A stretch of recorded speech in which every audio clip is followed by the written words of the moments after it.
Waliopanga kuandamana Oktoba 29, 2025 wapewa onyo kali, watahadharishwa kupigwa mpaka sura iwe kama nyama choma ya porini. Bwana, asante sana kwa ambaye tayari umekwisha subscribe, ambaye bado nikusi utumie nafasi hapa kusubscribe ili ujiunge na channel yetu hii, usionopitwa na taarifa nzito na nzuri za ndani kama hizi. Hakikisha unabofya maneno mekundu yaliyoandikwa subscribe, kisha unabofya na alama ya kengele ambayo itajitokeza.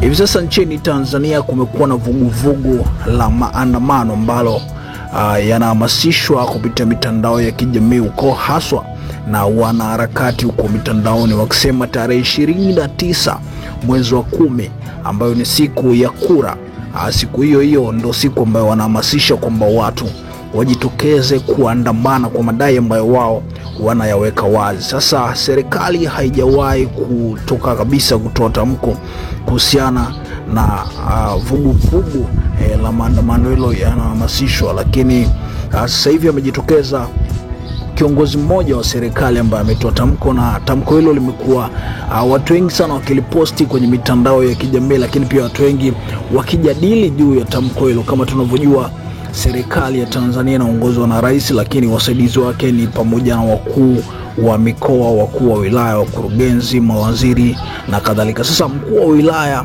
ya Kisarawe, huyo anajulikana kwa jina la Petro Magoti, bwana ameweza kutoa tamko au onyo kali kwa wale ambao wamepanga kuandamana. Mkuu wa wilaya ya Kisarawe aliposti picha yake moja kupitia ukurasa wake wa Instagram, ambapo kuna mtu anayejulikana kwa jina la Kim Isa alikuja hapo kwenye posti na kuandika, "Mheshimiwa na kuahidi tutaandamana Kisarawe, jiandae kiakili tu." Ambapo baada ya kuandika hivyo, mheshimiwa wa DC mkuu wa wilaya ya Kisarawe alijibu kwa kuandika, "Kama unataka kuzeeka ukiwa kiwete, naomba uandamane.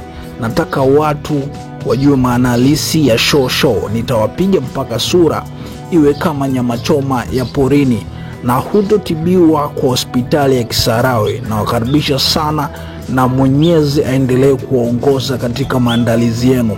Sina mzaa kwa mambo ya msingi, wasumbueni huko mnakoishi, lakini Kisarawe thubutu, msiache ili niwafundishe nini maana ya utiifu kwa serikali." Alafu kisha mkuu wa wilaya akamtagi Kim Isa. Hili ndo jawabu ambalo mkuu wa wilaya amemjibu, aliyosema, "Mheshimiwa na kuahidi tutaandamana Kisarawe, jiandae kiakili tu." Na mheshimiwa Petro Magoti mkuu wa wilaya Kisarawe aliweza kujibu hivyo, ambapo watu wengi wanasema huyu ni mtendaji wa serikali mkuu wa wilaya. Kwa hiyo jibu lake hili basi ni jibu ambalo huenda kwa namna moja ama nyingine unaweza kusema ni jibu la serikali ya kule Kisarawe. Wewe unalipi la kusema juu ya hilo? Tuachie comment hapo chini na sisi tutasoma, kisha umsubscribe ili usionopitwa na taarifa zetu. Hapa ni Mseto Media, bonge moja la channel lenye kazi moja tu ya kuleta taarifa na habari zote pale tu zinapotoka. Kusubscribe channel yetu ndio ujanja wa kupata taarifa na habari zote, ndogo, kubwa, lakini pia nzito ndani na nje ya nchi. Hakikisha umesubscribe, comment, like na kushare. Mseto Media, we connect everywhere.